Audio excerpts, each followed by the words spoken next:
Surat social media થકી પરિણીત મહિલાને મિત્રતા કેળવવી ભારે પડી. યુવકે ન્યૂડ વિડીયોનું રેકોર્ડિંગ કરી બ્લેકમેલ કરી. મહિલા એટલી હેરાન થઈ ગઈ કે તે આત્મહત્યા કરવા સુધી પહોંચી ગઈ. અમરોલી પોલીસને જાણ થતાં મહિલા પાસે પહોંચી તેને બચાવી લીધી. ત્યારબાદ બ્લેકમેલ કરનાર આરોપી સુધી પહોંચી. આરોપી મૂળ બિહારનો. પોલીસ ફરિયાદની જાણ થતાં છત્તીસગઢ ભાગી છૂટ્યો હતો. અમરોલી પોલીસે વેશપીટો કરી તેને ઝડપી પાડ્યો. આરોપી મૂળ બિહારનો મોન્ટુ કુમાર ઉપાધ્યાય ની સંવેદનશીલ અભિગમ સાથે તાત્કાલિક મહિલા સુધી પહોંચી તેનું કાઉન્સેલિંગ શરૂ કરવામાં આવેલું અને આત્મહત્યા જેવું આત્યંતિક પગલું ન ભરે તે માટે તેણીને સમજાવી અને ખૂબ જ સંવેદનશીલ રીતે તેનું કાઉન્સેલિંગ કરવામાં આવેલું. કાઉન્સેલિંગ દરમિયાન જે માહિતી મળેલી તે ચોંકાવનારી હતી. જે પરિણીત મહિલા છે તેને બિહારના સિવાનના એક મોન્ટુ ઉપાધ્યાય નામના વ્યક્તિ સાથે ઇન્સ્ટાગ્રામ પર પરિચય થયેલો અને ઇન્સ્ટાગ્રામ પર મહિલાને ફોસલાવીને કેટલાક અભદ્ર વિડીયોનું સ્ક્રીન રેકોર્ડિંગ તેના દ્વારા કરી લેવામાં આવેલું અને આ રેકોર્ડિંગને તેના સગાવાલા અને પતિ સુધી પહોંચાડી અને આ મહિલા પાસેથી અન્ય માગણીઓ તેના દ્વારા શરૂ કરવામાં આવેલી. આ ઘટનાથી ગભરાઈને મહિલાએ આત્મહત્યા સુધીની આત્યંતિક પગલું ભરવા માટેની તૈયારી કરેલી, પરંતુ પોલીસ સુધી આ મામલો આ રીતે પહોંચતા કાયદેસરની કાર્યવાહી કરી FIR દાખલ કરવામાં આવેલી અને આરોપીને ઝડપી પાડવા માટે અમરોલી પોલીસના D સ્ટાફના સિલેક્ટ કરેલા કોન્સ્ટેબલરી સ્ટાફને મોકલવામાં આવેલા. શરૂઆતમાં બિહારમાં સિવાન ખાતે અને તેની આસપાસના સ્થળે અમરોલી પોલીસની ટીમ દ્વારા તપાસ કરવામાં આવેલી. આરોપીને આ બાબતની જાણ થતાં આરોપી છત્તીસગઢ ખાતે અને મધ્યપ્રદેશ ખાતે અલગ અલગ સ્થળે ભાગી ગયેલ. અમરોલી પોલીસની આ ટીમ દ્વારા છત્તીસગઢના એક વિસ્તારમાં આરોપી હોવાની માહિતી મળતા ત્યાં વેશપલટો કરી એક તળાવના કાંઠે 4 દિવસ સુધી વેશપલટો કરી અને પડ્યા પાથર્યા રહેલા અને હ્યુમન ઇન્ટેલિજન્સ અને ટેકનિકલ સર્વેલન્સના કોમ્બિનેશનના આધારે આરોપીની ધરપકડ કરેલ છે.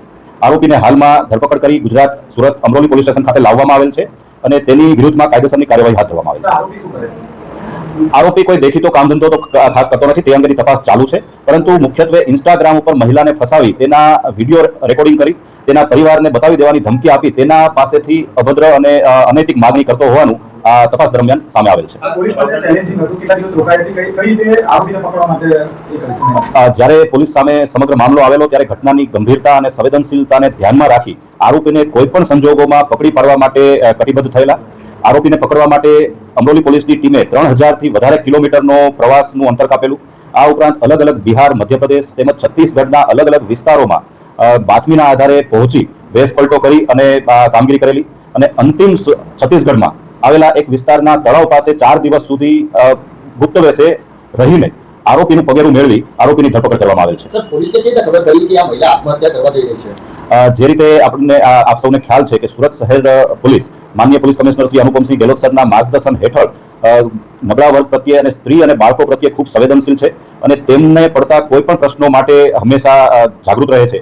આ જ અભિયાનના ભાગરૂપે પોલીસના બાતમીદાર દ્વારા કે જે આ મહિલાના પરિવારની નજીકમાં રહેતા હતા તેના દ્વારા અમરોલી પોલીસના D સ્ટાફના એક કોન્સ્ટેબલને આ બાબતની જાણ કરવામાં આવેલી કે આ પ્રકારની એક ઘટના મહિલા પોતાના પરિવારથી અસંતુષ્ટ થઈ અથવા કોઈ પણ અન્ય કારણથી આત્મહત્યા કરવા માટે જઈ રહેલ છે. એ બાબતની તપાસ હાલમાં ચાલુ છે. આરોપીને બિહાર અને છત્તીસગઢ ખાતેથી સુરતમાં હાલમાં લાવવામાં આવેલ છે અને તેની અટકાયત કરી આગળની પૂછપરછ ચાલુ છે. સર, કેટલું ચેતાવજો કિસ્સો, કારણ કે એક મહિલા અજાણ્યા પર વિશ્વાસ કરે છે એની સોશિયલ મીડિયાના મારફતે આ એક ખૂબ જ ચોંકાવનારો કિસ્સો પણ કહી શકાય અને આ બાબતમાં તમામ લોકોએ ખાસ કરીને મહિલાઓ તથા બાળકોએ પણ ખૂબ સાવચેતી રૂપ સોશિયલ મીડિયાનો ઉપયોગ કરવો જરૂરી છે. તે અંગે પણ આ કિસ્સો એક ધ્યાનાકર્ષક કહી શકાય કે અજાણ્યા વ્યક્તિ સાથે ટેલિફોન પર આ પ્રકારની માગણીને વશ થઈ અને તેની માગણી પૂરી કરીને ટેલિફોન પર ખાસ કરીને સોશિયલ મીડિયા પર આ પ્રકારે વાત કરવી અને વિડીયો કોલ પર વાત કરવી તેનો ખૂબ ગંભીર પરિણામ આવી શકે છે. તે પણ આ કિસ્સા દ્વારા જાણી શકાય છે.